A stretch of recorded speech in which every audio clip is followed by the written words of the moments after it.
What is going on with Blizzard? Recently, Microsoft announced they were letting go of 1,900 employees in their games division, which as of last year now includes members of Activision Blizzard. In fact, according to reports, it seems like quite a large number of Blizzard employees were affected here. The Overwatch development team got hit hard, losing numerous producers, designers, animators, VFX, and 3D artists. According to one ex-employee, a good half of the entire environmental art team was let go, and the game's lead narrative designer was also let go because I suppose who needs narrative design once you've canceled the entire PvE portion of your game. We've also heard much of the Overwatch esports team was fired, including well-known casters and commentators like Zoe Geschwind and Matt Morello. Beyond those public faces, we've heard members of the production and operation teams were cut, otherwise known as the behind-the-scenes backbone of Overwatch esports, the people running the show. And how's that show been doing? Well, although peak viewer counts for the Overwatch League did bounce back in 2022 and 2023, specifically during playoffs and the finals, unfortunately, it seemed the average view counts throughout the year for Overwatch esports have been continuously dropping since the league's inception. And unsurprisingly, the level of interest in competitive Overwatch closely mirrors the general interest in the franchise, which has been in a steady decline since its initial release in 2016. The game did get a significant boost with the launch of Overwatch 2 in October 2022, before quickly returning to the pre-sequel launch levels of interest. So Overwatch's popularity has been in steady decline, and as such, the competitive scene has also been dropping. Now, this coupled with the recent Microsoft merger, any subsequent role redundancies, increased hiring during the pandemic, the entire tech industry constricting post-pandemic, which then comes with a reduction in investor spending, and topped off with Microsoft's desire to make the books look better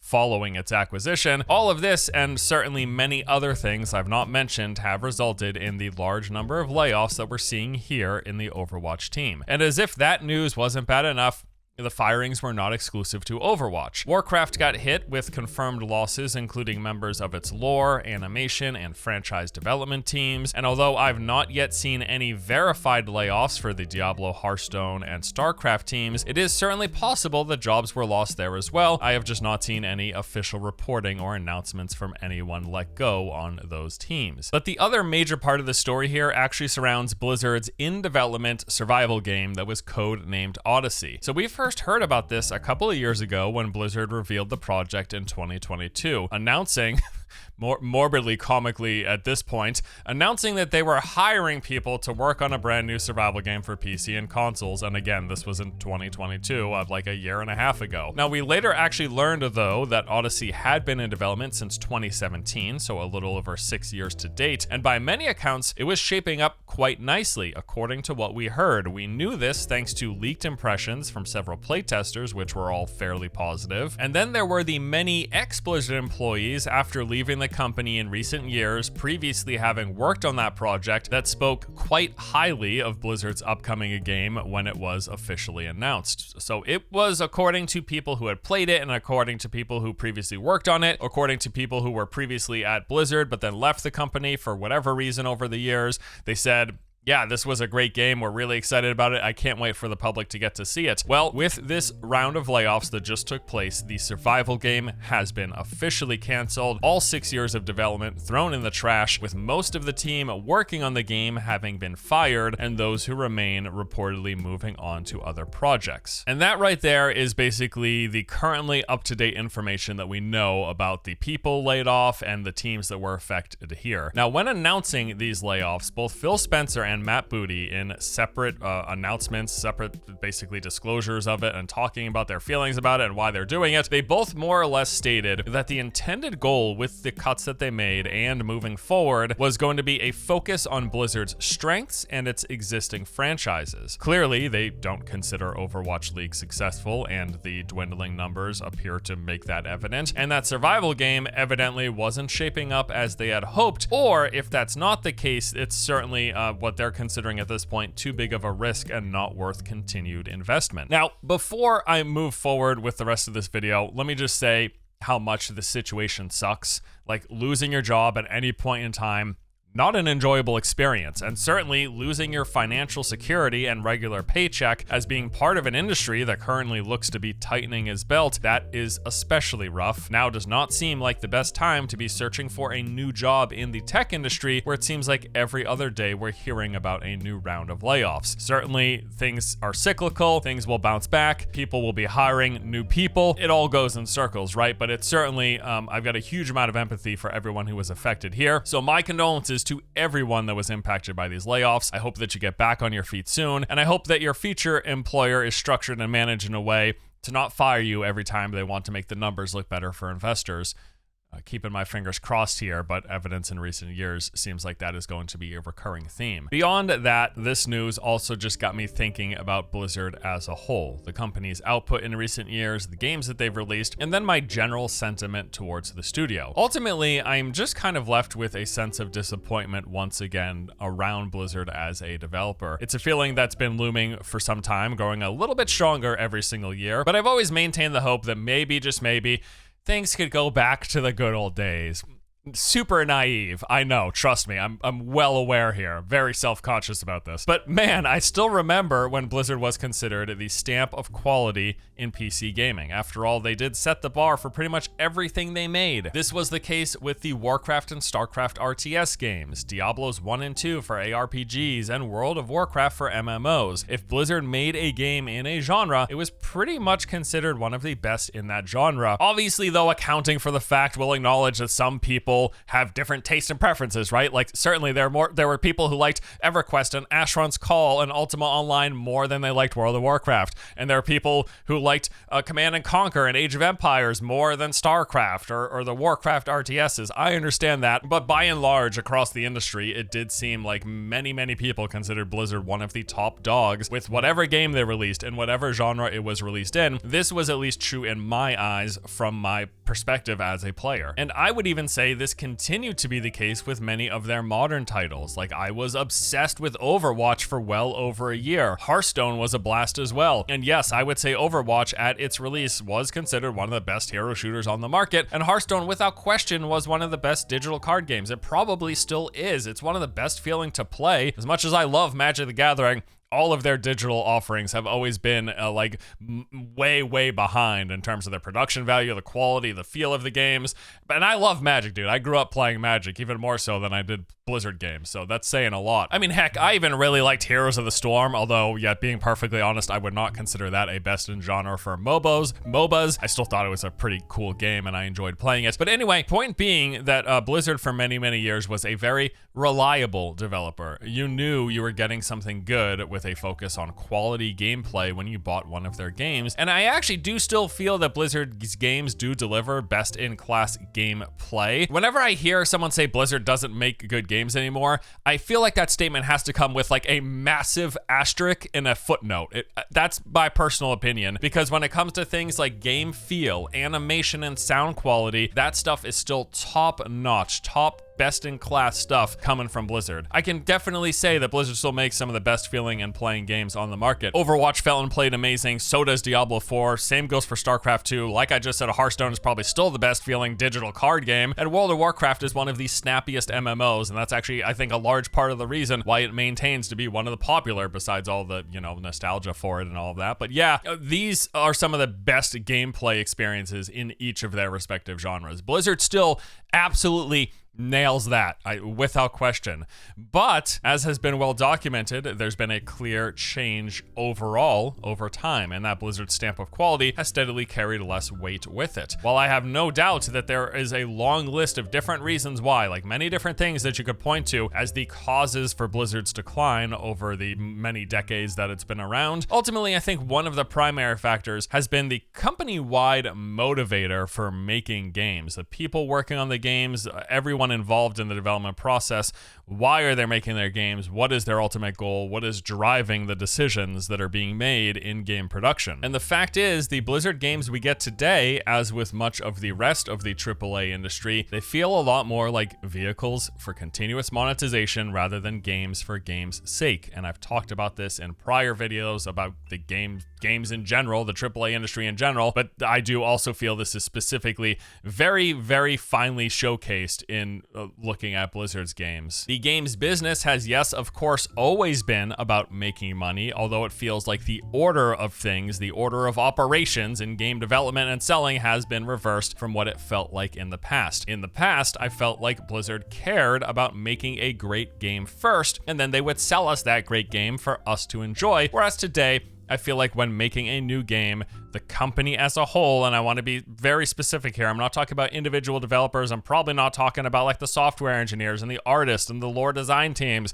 I'm realizing that these are all lumped into the umbrella of Blizzard, but there are many, many different attitudes in the game development process because there are many different people involved in the game development process. But as a whole, when we look at the final end product, this is the sentiment that I get. In the past, when Blizzard put out a product, it felt like they cared about that product being as good as it could be. Whereas today, when they're making a new game, it feels like the first thing they're thinking about is how are they selling it and then building the game around that. Like, yes, of course, they still have to make a game that is appealing to people, but it's one of those things where I feel like one of the earliest conversations is, okay, we got a concept for a game, great. How many ways can this be broken up and monetized? Can we sell a battle pass? Can we sell cosmetics? What can we put in the cash shop? How much content can we exclude from launch and then sell it a year later in the expansion? I feel like these are like some of the early conversations that are being had when they're talking about making a new game, and maybe that's part of the reason for the cancellation of the survival game. If it wasn't just outright that they couldn't make a game that they thought was fun and there was high enough quality or whatever their reasoning for canceling it, maybe part of the reason was, I don't know if we can monetize this thing enough. Other survival games aren't monetized enough compared to some of the other genres that we're involved in,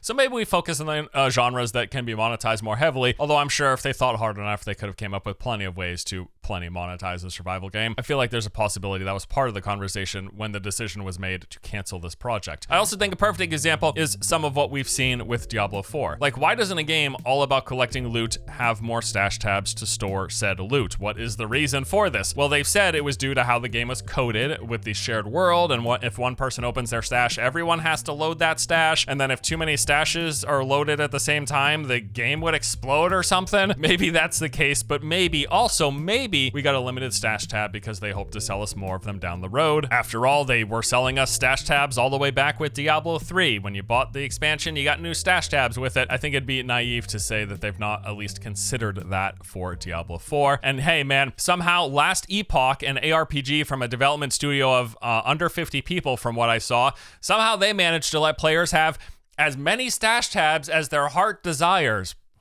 It's so weird. I don't know how they do it. Also, you know what? Why doesn't Diablo 4 have cooler looking transmog options in the base version of the game? I think there were like probably 2 sets that I thought looked actually good that I wanted to use on my druid. Well, that might be because they want us to buy the outfits that they have for sale in the cash shop or the one from the battle pass. Speaking of which, yeah, why is there a battle pass in my ARPG? Well, that's of course to provide recurring revenue for the live service portion of the game, mainly its quarterly seasons, which although they've sounded neat and I've shown some interest in them in the past, the fact is they've yet to intrigue me enough personally to revisit the game for more than a couple of days. Most of my playtime with Diablo 4 was at and around launch. I've barely touched it in the season updates. It's just not intrigued me that much. Also, why isn't there more endgame content to engage with besides the Nightmare Dungeons and Helltides? I know they added a few little things here and there with those seasons, but the general core of the game, why wasn't there more at release? Well, there will be, without question, when it comes time to sell the expansion, and maybe some of that would have made it into the launch version of the game or into one of these seasonal updates that we're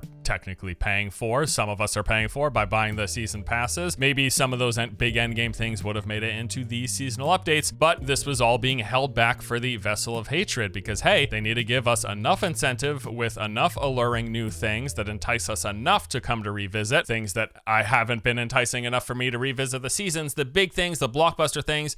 They're saving it all to sell it in the expansion. We're getting the new class, we're getting certainly other endgame activities. There's of course the new content areas, new quest lines, all of that stuff. And maybe some of this was ready for launch or would have been here shortly after launch with these seasonal updates, but was not included. Or maybe not, we'll never know for sure, but the way these games are dissected and monetized, it does leave us, I think, with a very reasonable uncertainty. We'll just never know, and this possibility is absolutely there. And then we've got things like, Overwatch 1 with its loot boxes that helped popularize. It certainly wasn't the first game to have loot boxes. I think that honor and distinction, in the West at least, probably goes to Counter-Strike, right? But Overwatch 1 with its loot boxes certainly helped boost its popularity and then eventually boost its regulation. Overwatch 2 being a rebranding of that first game with, from what I've heard, by all accounts, arguably much worse monetization, as people in the past could have mostly played for free, and even with loot boxes, as crappy as they are, even with the loot boxes, many people were able to eventually collect all of the skins. Nowadays, playing for free, it's pretty much going to be impossible to do that in Overwatch 2. Hearthstone, after all, heck, it's, as much as I loved it, it's a digital collectible card game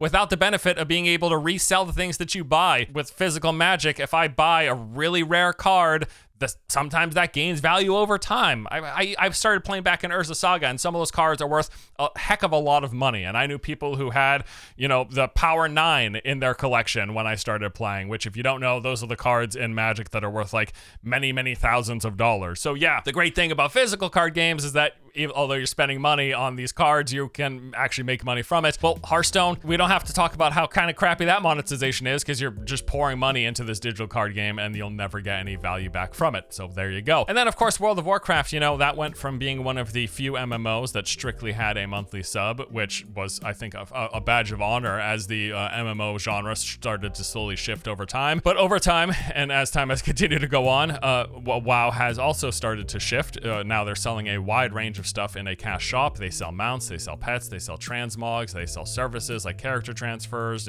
faction name and race changes. And then, of course, there is the WoW token, which lets you exchange real money for gold in World of Warcraft. And don't you even get me started on Diablo Immortal's just horrendous monetization scheme tied directly to player power and progression. I realize that is a mobile first game, and that is not uncommon for mobile games, but it is nevertheless really disheartening to see slapped the Diablo franchise name on that sort of monetization setup. Now, I'm also want to make it clear here, I'm not laying all this specifically solely at the feet of Blizzard, right? Okay? This trend of monetize first is an industry-wide thing in the AAA space, at least. I'm well aware, especially as someone who regularly consumes live service games and MMOs, Blizzard is not the only one doing this stuff. In fact, they're not even the worst, not by a long shot. I wouldn't consider Blizzard one of the worst companies when it comes to online game monetization. But the thing that gets me personally is that I've been around long enough and enjoying Blizzard games to have seen the shift occur for most of their franchises. I have watched Warcraft and Diablo in particular over the past 30-something years morph from those games first